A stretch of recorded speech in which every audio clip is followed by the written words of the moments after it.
Detective Ujjwalan, directed by Rahul G and Indraneel G K, producer Sophia Paul. Weekend cinematic യൂണിവേഴ്സിലെ മിന്നൽ മുരളിക്ക് ശേഷം അവരുടെ ആ ഒരു യൂണിവേഴ്സിലെ പടമായിട്ടാണ് ഡിറ്റക്റ്റീവ് ഉജ്ജ്വലൻ വന്നത്. അത് തന്നെയായിരുന്നു ഈ പടത്തിന്റെ ഏറ്റവും വലിയൊരു ഹൈപ്പ്.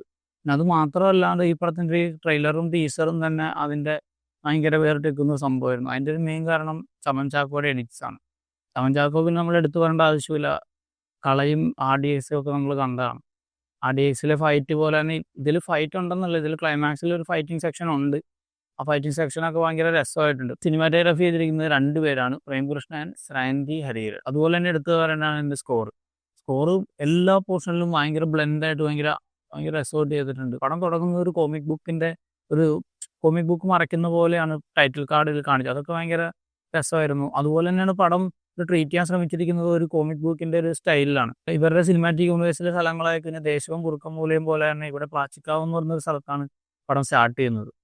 അവിടുന്ന് പടം സ്റ്റാർട്ട് ചെയ്യുന്നത് കോട്ടയം നസീറിക്കയുടെയും നവാസിക്കയുടെയും ഒരു ഇൻട്രാക്ഷനിൽ നിന്ന് പടം സ്റ്റാർട്ട് ചെയ്ത് അവിടെ നിന്ന് നമ്മൾ പടത്തിലേക്ക് ഇന്നാവുകയാണ്. പിന്നെ ഉജ്ജ്വലന്റെ ഒരു ഇൻട്രോ ഉണ്ട്, ഒരു സിമ്പിൾ ഇൻട്രോ. ആ സിമ്പിൾ ഇൻട്രോയിൽ നിന്ന് തൊട്ട് ഉജ്ജ്വലന്റെ നാട്ടിലെ അവിടെ പുള്ളി ചെയ്യുന്ന ഡിറ്റക്റ്റീവ് കാര്യങ്ങൾ, അതായത് ഫണ്ണായിട്ടുള്ള കാര്യങ്ങൾ. അവിടെയൊക്കെ പടം കുറച്ച് ഡൗൺ ആയിരുന്നു, കുറച്ച് സ്ലോ പേസ് ആയിരുന്നു. അത് കഴിഞ്ഞിട്ട് ഇപ്പോൾ ട്രെയിലറിൽ കണ്ട പോലെ സീരിയൽ കില്ലർ വരുവാണ്. സീരിയൽ കില്ലർ വരുന്നോട്ട് പടം ഹൈ ആവുകയാണ്. അങ്ങനെ പടം ഒരു ഹൈ ആൻഡ് ലോ ആയിട്ട് ഇങ്ങനെ പടം പോയിക്കൊണ്ടിരിക്കുമ്പോൾ സിജുവൽസം വരും.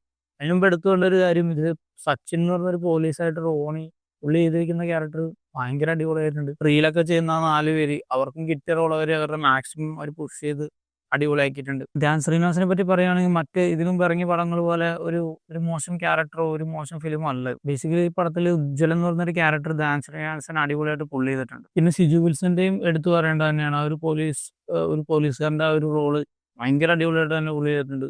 പിന്നെ ഒരു ഫൈറ്റ് സീക്വൻസ് ഒക്കെ വളരെ രസമായിട്ട് ചെയ്തിട്ട് അങ്ങനെ പടം സെക്കൻഡ് ഹാഫിലേക്ക് വരികയും പടത്തിൽ ഇങ്ങനെ സീരിയൽ കില്ലർ ഇങ്ങനെ കൊലകൾ ചെയ്തുകൊണ്ടിരിക്കുകയാണ്. കൊലകൾ കൂടുകയും ഇൻവെസ്റ്റിഗേഷൻ നടക്കുകയും അങ്ങനെ അപ്പ് ആൻഡ് ഡൗൺ ആയിട്ട് കൊല നടക്കുന്ന സ്ഥലത്ത് ഇങ്ങനെ അടിപൊളിയാവുകയും അല്ലാത്ത സ്ഥലത്ത് ഇൻവെസ്റ്റിഗേഷൻ ലോ ആവുകയും ചെയ്യുന്ന അങ്ങനത്തെ ഒരു സ്റ്റൈലിലാണ് പടം പോകുന്നത്.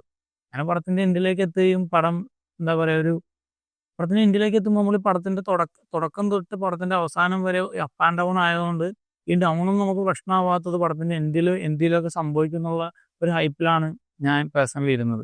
പക്ഷെ പടത്തിന്റെ എൻഡിലേക്ക് വരുമ്പോൾ അത് തന്നെ കുറച്ച് ഡിസപ്പോയിന്റഡ് ആയിട്ട് പടത്തിന്റെ എൻഡിൽ അത്രയ്ക്ക് ഒരു സംഭവമായിട്ടുള്ള രീതിയിലൊന്നും സംഭവിച്ചില്ല. എന്ന് വെച്ചാൽ സംഭവിച്ചില്ല, ടിസ്റ്റും ഇല്ലെന്നും അങ്ങനെ ഒന്നും അല്ല ഉദ്ദേശിച്ച്.